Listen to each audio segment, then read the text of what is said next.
সম্প্রতি ভারতে নিযুক্ত ইসরায়েলের রাষ্ট্রদূত একটা সিগনিফিকেন্ট কমেন্ট করেছেন। তিনি বলেছেন যে হামাসের প্রসঙ্গ টানতে গিয়ে তিনি বাংলাদেশকেও টেনেছেন এবং তিনি বলেছেন যে বাংলাদেশ এবং পাকিস্তানে হামাসের অস্তিত্ব রয়েছে বা কানেকশনস আছে, এরকম একটা কথা বলেছেন। ইসরায়েলের যে রাষ্ট্রদূত ভারতে আছেন, তিনি প্রথমবার বাংলাদেশ নিয়ে কমেন্ট করেছেন, ব্যাপারটা এরকম নয়। এর আগে 5ই অগস্ট পরবর্তী সময়ে ভারতে নিযুক্ত ইসরায়েলের রাষ্ট্রদূত তিনি কমেন্ট করেছিলেন যে বাংলাদেশে হিন্দুরা নির্যাতিত হচ্ছে। খুব ইন্টারেস্টিং ব্যাপার যে বাংলাদেশ সম্পর্কে ইসরায়েল যদি কোনো কমেন্ট করতে চায়, এটা কিন্তু তেল আভিভ থেকে আসছে না, এই কমেন্টটা আসছে ইন্ডিয়া থেকে, অর্থাৎ ভারতে নিযুক্ত ইসরায়েলের রাষ্ট্রদূতের কাছ থেকে।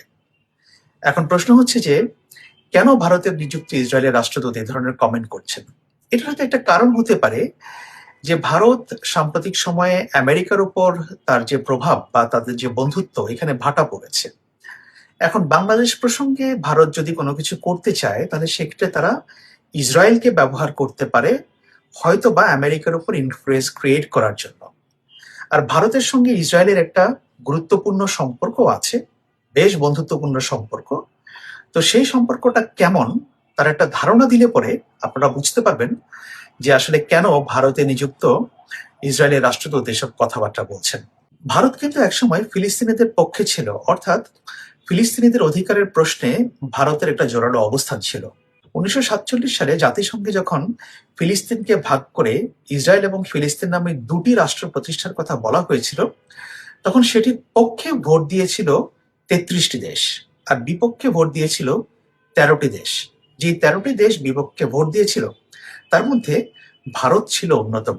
অর্থাৎ ভারত তখন ফিলিস্তিনকে বিভক্ত করে ইসরায়েলে প্রতিষ্ঠা করা হোক, এটা তারা চায়নি। তখন জওহরলাল নেহেরু ছিলেন প্রধানমন্ত্রী। এরপর সময় যত গড়িয়েছে, ফিলিস্তিনের প্রশ্নে ভারতের অবস্থান সেরকমই ছিল। ইন্টারেস্টিং ব্যাপার হচ্ছে 1974 সালে যখন ইন্দিরা গান্ধী ক্ষমতায়, তখন ভারত হচ্ছে প্রথম অন্যতম নন আরব কান্ট্রি যারা ইয়াসির আরাফাতের নেতৃত্বে প্যালেস্টাইন লিবারেশন অর্গানাইজেশন বা পিএলও কে স্বীকৃতি দিয়েছিল। এবং পিএলও দিল্লিতে, মানে তৎকালীন নতুন দিল্লিতে একটা অফিস স্থাপন করে এবং ইন্ডিয়ান গভর্নমেন্ট সেটার অনুমতি দিয়েছিল, যেটি পরবর্তীতে 1980 সাল নাগাদ ফিলিস্তিন দূতাবাসে পরিণত হয়। অর্থাৎ ভারতের যে সরকারই এসেছিল সে 1947 থেকে শুরু করে এই ধারাবাহিকতা বজায় ছিল। পরিস্থিতি বদলাতে শুরু করে স্নায়ুযুদ্ধ পরবর্তী অবস্থায়, অর্থাৎ সোভিয়েত ইউনিয়নের যখন পতন হয়, ঠিক তারপর থেকে।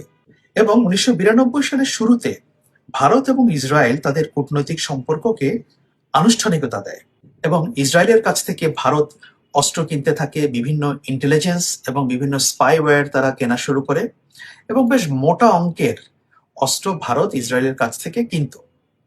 পরিস্থিতি আরো বদলে যায় 1999 সালে কার্গিল ওয়ার, অর্থাৎ যে যুদ্ধ ভারত এবং পাকিস্তানের মধ্যে হয়েছিল সেই যুদ্ধে ইসরায়েল ভারতকে নানাভাবে হেল্প করেছিল। ভারতকে তারা অস্ত্র দিয়েছিল, বিভিন্ন গোয়েন্দা তথ্য দিয়েছিল এবং গোয়েন্দা নজরদারির জন্য নানা ধরনের প্রযুক্তি দিয়েছিল। তখন থেকে ভারতের সঙ্গে ইসরায়েলের সম্পর্ক আরো গভীর হয়ে ওঠে এবং 2000 সাল নাগাদ ইসরায়েল হয়ে ওঠে ভারতের অস্ত্র কেনার দ্বিতীয় বৃহত্তম বাজার। অর্থাৎ রাশিয়ার পরেই ভারত সবচেয়ে বেশি অস্ত্র কিনত 2000 সাল নাগাদ ইসরায়েলের কাছ থেকে।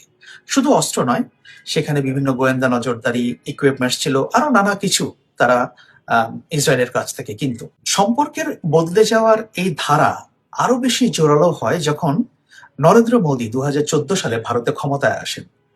এই যে হিন্দু জাতীয়তাবাদকে সামনে রেখে তার দল যেভাবে ক্ষমতায় আসে এবং মুসলিমদেরকে সাইডলাইন করা শুরু করে, সেটি ভারতের ইসরায়েল নীতি বা ফিলিস্তিন নীতিকেও প্রভাবিত করেছিল। 2017 সালে নরেন্দ্র মোদী প্রথমবারের মতো ইসরায়েল সফরে যান এবং এই সফরে গিয়ে নরেন্দ্র মোদী ছিলেন একমাত্র ভারতীয় প্রধানমন্ত্রী যিনি প্রথমবারের মতো ইসরায়েল সফরে গিয়ে তিনি রামাল্লায় ফিলিস্তিনি কর্তৃপক্ষের সঙ্গে দেখা করেননি বা সেখানে সফরে যাননি। এর আগে যত ভারতের সরকার প্রধান ফিলিস্তিন বা ইসরায়েল সফরে গিয়েছিলেন, তারা রামাল্লাতে গিয়ে ফিলিস্তিনি কর্তৃপক্ষের সঙ্গে তারা বৈঠক করতেন বা দেখা করতেন, কিন্তু মোদি প্রথম সেই ট্র্যাডিশন ব্রেক করেছে। অর্থাৎ সে দেখাতে চাইল যে ফিলিস্তিনি কর্তৃপক্ষকে সে খুব একটা গুরুত্ব দিচ্ছে না। কেন দিচ্ছে না? কারণ এতে করে ইসরায়েল খুশি হবে। অন্যদিকে ভারতে হিন্দু জাতীয়তাবাদের উত্থান এবং ফিলিস্তিনকে দেখানো হলো যে তারা মুসলিমদের প্রতিনিধি বা মুসলিম মুসলিম দেশ। সেজন্য ফিলিস্তিনের পক্ষে কথা বলাটাকেও ভারতে ভালোভাবে নেওয়া হতো না এবং এখন নেওয়াও হয় না। যাই হোক, 2017 সালে নরেন্দ্র মোদী যখন ইসরায়েল সফর করেন, সেই সফরে ভারত ইসরায়েলের কাছ থেকে $2 বিলিয়ন সমপরিমাণ অস্ত্র কেনার জন্য একটি চুক্তি করে। এখানে শুধু অস্ত্র নয়, এখানে আরো গোয়েন্দা নজরদারি কার্যক্রম করার জন্য বিভিন্ন যন্ত্রপাতি রয়েছে। তার মধ্যে একটা ছিল বহুল বিতর্কিত পেগাসাস। ভারত ইসরায়েলের কাছ থেকে এই পেগাসাস ক্রয় করেছিল। এছাড়া আরো নজরদারি কেনার জন্য নানা ধরনের যন্ত্রপাতি ইসরায়েলের কাছ থেকে তারা ক্রয় করে। এরপর 2023 সালে নরেন্দ্র মোদীর আশীর্বাদ পুষ্ট ব্যবসায়ী গৌতম আদানি, যিনি ভারতে রাতারাতি বহু টাকার মালিক হয়ে যান, তিনি ইসরায়েলের হাইফা বন্দরে $1.8 বিলিয়ন বিনিয়োগ করেন। এর মাধ্যমে তিনি হাইফা বন্দরের প্রায় 70% মালিকানা নিয়েছেন। গৌতম আদানি ইসরায়েলে গিয়ে তিনি বলেছেন যে তিনি ইসরায়েলে এসে যত স্বস্তি পান, তার কাছে ভালো লাগে, তার অন্য কোথাও গিয়ে এতটা ভালো লাগে না, বা অন্য কোথাও কাজ করে তার এত ভালো লাগে না।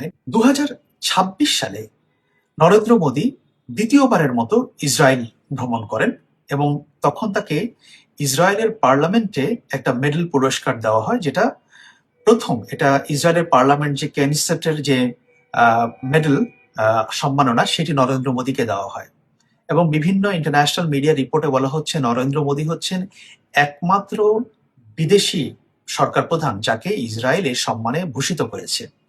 এবং নরেন্দ্র মোদী যখন ইসরায়েলের পার্লামেন্টে যান, ইসরায়েলি পার্লামেন্টের সদস্যরা তার সঙ্গে লাইন ধরে অনেকে সেলফি তুলেছেন।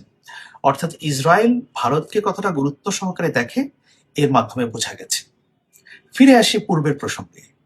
এই যে ইসরায়েলি রাষ্ট্রদূত ভারতে বসে বাংলাদেশ নিয়ে কমেন্ট করছেন এবং বাংলাদেশের বিভিন্ন ইস্যুতে তিনি কথা বলছেন, ফ্রিকোয়েন্টলি বলছেন না, মাঝে সাঝে বলছেন।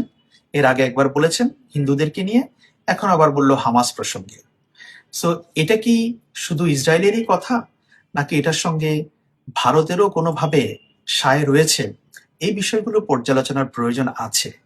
তবে আন্তর্জাতিক রাজনীতি যেভাবে পরিবর্তিত হচ্ছে, তাতে করে এই কথা মনে করাটা একেবারে অমূলক হবে না যে ইসরায়েলের মাধ্যমে ভারত আমেরিকার উপর নতুন করে প্রভাব প্রতিপত্তি তৈরি করার জন্য আবার নতুন কোনো কূটনৈতিক চাল চালবে কিনা, সেটা সামনের দিনগুলোতে দেখা যাবে। তবে এখনো পর্যন্ত মনে হচ্ছে ধারা সেদিকেই এগোচ্ছে।